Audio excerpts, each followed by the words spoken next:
Hey everybody, thanks for tuning in to another episode of the Comic Sam podcast. I'm your host, Dylan Jumps, and today we're going to take a look at issue number 3 of the current X-Men series. I've been really looking forward to, moving it along here in this story so far with the first 2 issues. They've just been, knocking it out of the park.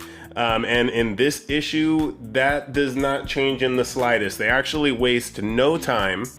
We'll just get right into it. But actually, first, don't forget, like, share, comment, subscribe. I said that out of order this time, but you get the deal. Do all of that. Really helps out the podcast, getting it to, people who may just be stumbling along it while searching YouTube. So, go ahead and do that. Now, moving on. The issue immediately begins with the High Evolutionary invading Earth. The High Evolutionary is an established character that I've read about in previous story arcs. He's a pretty big bad guy. He was in the background in some of the scenes on Game World. If you'll think back to the other episodes on the X-Men series, Game World is like the Las Vegas of space. Little bit of background on the High Evolutionary. He's actually responsible for the Scarlet Witch and Quicksilver's powers. That's, kind of sorcery and super speed, respectively. And in some iterations of the comics, Scarlet Witch and Quicksilver are actually mutants. And in others, it was his experimentations alone that caused them to have powers. And in the stories where they're mutants, it's his experimentations that brought out their latent mutant abilities. So that's just kind of like fun facts. Another fun fact, which actually goes directly into this issue, is that High Evolutionary has a daughter named Luminous that has the exact powers of Scarlet Witch and Quicksilver, but combined. And we get to see her use some of those in this issue. The High Evolutionary rules a planet called Counter Earth. He's got a thing for combining humans and animals and then giving them abilities, and those creatures are actually the inhabitants of Counter Earth. So getting into the actual content of this issue, he, invades the Earth. He brings what's called a nihility sphere.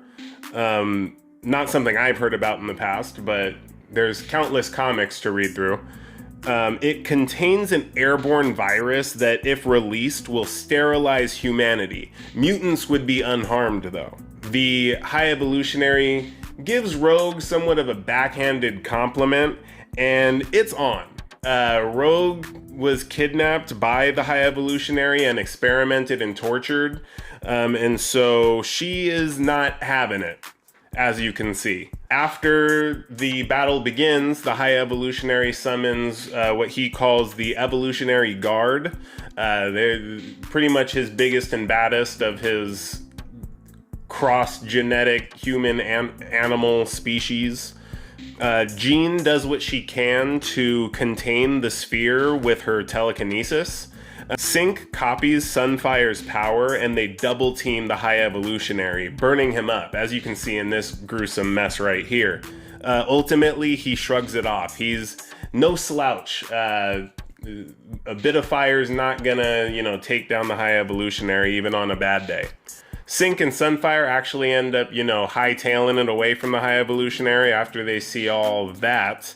And meanwhile, Luminous is doing damage to the other X-Men until Sync actually copies her powers and catches her off guard. After he's knocked Luminous out, he threatens the High Evolutionary, but the High Evolutionary then hits the kill switch, if you will, on Luminous's powers, making them unavailable to Sync. So, he's like, you thought, pretty much. He does, though, agree to leave for a sample of Sync's blood. If you haven't gathered by now, he's, pretty much a mad scientist, but with, godly powers.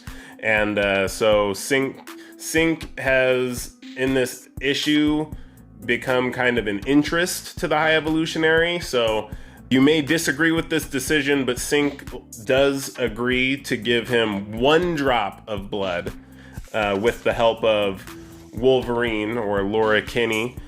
Before the High Evolutionary leaves, Jean asks if the attack had anything to do with the creature she saw in the mind of the dead alien at the core of the Annihilation Wave in the last issue. He confirms and explains that he's a lower form of fungal life named Cordyceps Jones. And you and I know that, but this is the first time that the X-Men are hearing that name. He lets them know that Cordyceps is located on Game World. He then leaves.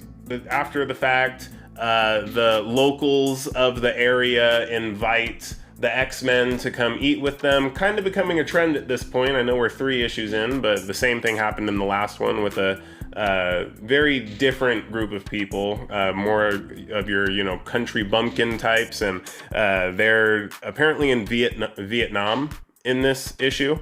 But the funny thing is that these people actually mistook the X-Men for the Avengers, saying, "Oh, I love the Avengers," which was just kind of a little funny moment there. One of a few throughout the issue.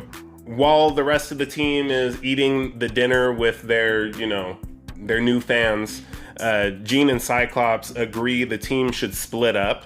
One group will investigate Game World, while the other, it's assumed, is just going to stay on Earth and keep protecting the people. That's the end of the X-Men's story in this issue, but as with the previous issues, there are some, kind of after credits scenes, if you will. The first of which we see Kelvin Hang, who is apparently going by the name Fei Long, which is the same name as his company. He's talking with Henry Gyrich, or Gyrich. Problem with reading comics is that you can't hear the names. So Henry Gyrich, he's a longtime shady guy, always at the center of some shady stuff in the Marvel Universe. They're talking about Fei Long continuing his Mars mission regardless of the mutants' claim on Mars, and also renaming it Arakko. But the last thing that we see is Dr. Stasis, who at this point is very unlikely to be Fei Long, and he's talking to Ben Urich. He hands Urich a copy of the Cyclops autopsy we've seen in the previous issue, and tells him he looks forward to reading about mutant resurrection in the Daily Bugle. The Daily Bugle is the newspaper in the Marvel Universe. It's where Peter Parker works as a photographer for J. Jonah Jameson. I want more pictures of Spider-Man, that guy. And so that's where we leave off in this issue. Looks like we are building up towards quite a climactic moment as far as, some state secrets of the Krakoan mutants being brought to light for all of the world to know.